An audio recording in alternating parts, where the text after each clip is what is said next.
All right, folks, settle in, maybe dim the lights, because today we're diving headfirst into the deep end of the truly unsettling. My name is Pardip Karki, and you're about to join me on a journey through some of the most mind-bending, spine-chilling mysteries the world has ever coughed up. Welcome to our countdown of the top 5 unsolved horror cases worldwide. These aren't your campfire ghost stories that fade with the morning light. These are real events, real people, and a real gnawing lack of answers that continues to haunt us. We're talking about cases that have twisted the guts of seasoned detectives, sent shivers down the spines of entire communities, and basically made people question if they really know what's lurking out there, or sometimes even right next door. These chilling mysteries have baffled investigators and terrified the public for years, sometimes decades, leaving behind a legacy of fear and a whole lot of head-scratching. We're going to peel back the layers, look at the bizarre details, and confront the darkness that these stories represent. So, if you're like me and you find a strange sort of fascination in the inexplicable, the terrifying, and the downright bizarre, then you're in the right place. We're not just listing facts here, we're trying to understand the shadows, to feel the chill that these events cast. Prepare yourselves, because some of these are going to stick with you long after the video ends. Let's get into it, shall we? The unknown is waiting. Our first stop on this delightful tour of terror takes us to the icy, unforgiving Ural Mountains of Russia, back in the winter of 1959. Picture this: 9 experienced young ski hikers, all students or graduates from the Ural Polytechnical Institute. These weren't amateurs, folks. They knew their way around the wilderness. They set off on an expedition to conquer a peak named Gora Otorten, which, fun fact, translates from the local Mansi language to "don't go there." Maybe a bit of foreshadowing. They were expected back, telegrams ready to be sent, but as days turned into weeks, silence was the only reply from the icy slopes. When search parties finally reached their last known campsite on Kalatsiakal, or Dead Mountain, another cheery name, right? What they found was less of a campsite and more of a scene from a nightmare. The tent, their only shelter against the brutal elements, was sliced open from the inside.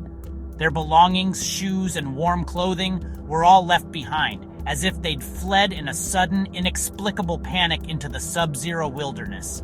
The bodies, when eventually found, were scattered, some nearly a mile away, under a cedar tree, others further towards a ravine. It's the kind of scene that makes the hair on your arms stand up. Now here's where it gets truly, deeply weird. Some hikers were found bizarrely underdressed for the minus 30 degrees Celsius temperatures, some even barefoot. Autopsies revealed that while some died of hypothermia, others had suffered catastrophic internal injuries, think major chest fractures and skull damage, yet strangely, with no corresponding external soft tissue damage, almost as if they'd been crushed by an immense, precise force. One woman was missing her tongue and eyes. The official Soviet investigation concluded they died from a compelling natural force, which is about as vague as you can get. Theories range from avalanche, though evidence is spotty, to infrasound-induced panic, secret military weapons testing, or even a good old-fashioned Yeti attack. What really happened up there remains a chilling, frozen secret.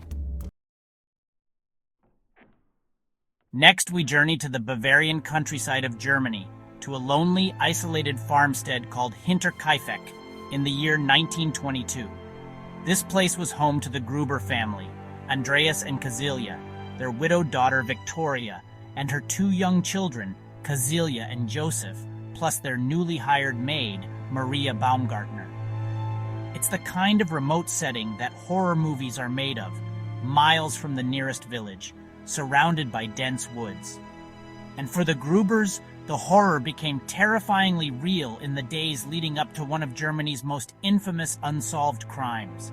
It's a story that starts with creeping dread and ends in utter brutality. Weeks before the massacre, Andreas Gruber told neighbors about some seriously unsettling occurrences. He'd found a strange set of footprints in the snow leading from the forest to the farmhouse, but none leading away. He'd heard footsteps in the attic, found an unfamiliar newspaper on the property, and a set of house keys had mysteriously vanished. The previous maid had even quit months earlier, claiming the house was haunted. You can just imagine the growing unease, the feeling of being watched, the slow burn of paranoia that must have gripped this isolated family. It's like the prelude to a slaughter, meticulously set. Then, on the cold night of March 31st, 1922, an unknown assailant or assailants entered the home and systematically, brutally murdered every single member of the household with a mattock, a type of pickaxe. The bodies of Andreas, Kazilia Sr., Victoria, and young Kazilia Jr. were found in the barn, lured there one by one, it seems. Little Joseph and the new maid, Maria, on her very first day of work, tragically were killed in their beds. Even more disturbingly, evidence suggested the killer, or killers, remained at the farm for several days after the murders, tending to the livestock, eating food, and even lighting fires in the hearth, all while the family lay dead. The motive? Unknown. The perpetrator? Never found. Just a lingering, chilling phantom. Chapter 3. The Zodiac Killer. Terror by Mail and Moonlight. All right, let's hop across the pond to late 1960s and early 1970s California. A time of peace and love for some, but a period of sheer, unadulterated terror for others, thanks to a man who called himself the Zodiac. This guy wasn't just a killer, he was a performer, a taunter, someone who reveled in the fear he created. He primarily targeted young couples in secluded areas, often around Vallejo, Lake Berryessa, and San Francisco, turning romantic spots into scenes of brutal, senseless violence. The randomness and cruelty of his attacks sent waves of panic through the Bay Area. What really set the Zodiac apart, and frankly, made him even more terrifying, was his direct communication with the press and police. He sent a series of bizarre, boastful letters to local newspapers, often starting with, "This is the Zodiac speaking." In these letters, he'd claim responsibility for the murders, provide details only the killer could know, and threaten more violence if his letters weren't published. And then there were the ciphers, complex coded messages, some of which he claimed contained his identity. One was cracked, revealing a rambling, chilling message, but others, like the infamous Z-340, remained unsolved for decades, adding to the mystique and the frustration. The fear was palpable. People were afraid to go out at night. The police launched one of the most extensive manhunts in California history, investigating thousands of suspects. Sketches were released, theories abounded, but the Zodiac, with his distinctive cross-circle symbol, always seemed to be one step ahead. A ghost in the machine. He claimed at least 37 victims, though only 7 are confirmed. He even threatened to attack a school bus full of children. The sheer audacity, the intelligence, and the cruelty combined to create a boogeyman who, to this day, remains unidentified. A faceless embodiment of terror that haunted a generation and continues to fascinate and horrify. Chapter 4. The Black Dalia, Hollywood's most gruesome unsolved enigma. Now we delve into the dark underbelly of Hollywood's golden age, a story so gruesome it became a legend, the case of the Black Dalia. Our tragic central figure is Elizabeth Short, a 22-year-old aspiring actress trying to make her way in post-war Los Angeles in 1947. She was, by all accounts, a striking young woman, often seen in black attire, which may have contributed to her posthumous moniker. Her story, however, takes a horrifying turn, becoming one of the most infamous and grisly unsolved murders in American history, a stark contrast to the glittering facade of Tinseltown. On the morning of January 15, 1947, her severely mutilated body was discovered in a vacant lot in Leimert Park. And when I say mutilated, I mean it was a truly horrific scene. Her body had been bisected at the waist, completely drained of blood, and meticulously cleaned. Her face was slashed from the corners of her mouth to her ears, creating a grotesque Glasgow smile. The posing of her body parts was deliberate, almost ritualistic. The sheer brutality and the theatrical nature of the crime shocked the nation and sparked a media frenzy, with newspapers dubbing her the Black Dalia. It was a case that exposed the darkness lurking beneath Hollywood's glamorous surface. The investigation was massive, with hundreds of officers involved and countless leads pursued. Over the years, more than 50 men and women have confessed to the murder, all ultimately dismissed.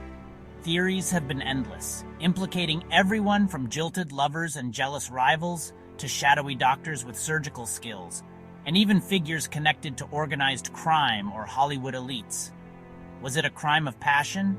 A sadistic thrill kill? The work of someone with medical knowledge?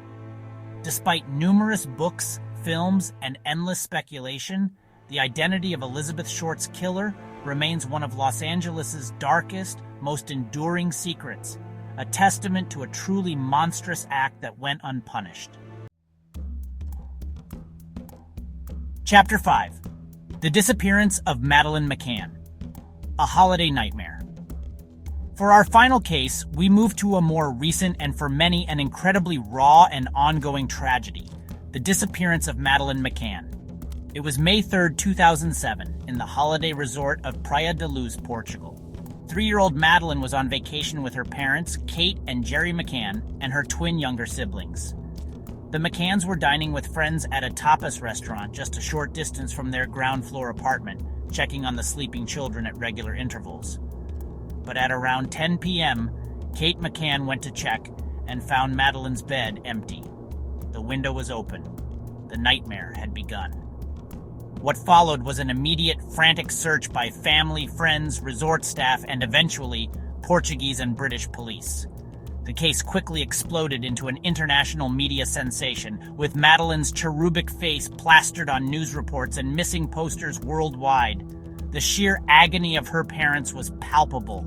The investigation itself, however, became fraught with complexities, criticisms, and conflicting theories. There were alleged sightings, leads that went cold, and intense scrutiny placed on the McCanns themselves by some media outlets and even, for a time, by the Portuguese police, though they were later cleared. The question of whether she was abducted by a stranger, a planned operation, or if something else happened within that apartment has been endlessly debated. Over the years, the investigation has seen numerous twists and turns, costing millions of pounds and generating countless headlines. Various individuals have been named as suspects, most notably in recent years, a German sex offender named Christian B., who was known to be in the Algarve area at the time. Yet despite renewed hopes and ongoing efforts, Madeline has never been found. These cases remain unsolved, leaving us with more questions than answers. The impact on her family is unimaginable, and the case has become a chilling reminder for parents everywhere about the vulnerability of children. The question of what happened to little Madeline McCann continues to haunt so many, a stark modern mystery with no resolution in sight.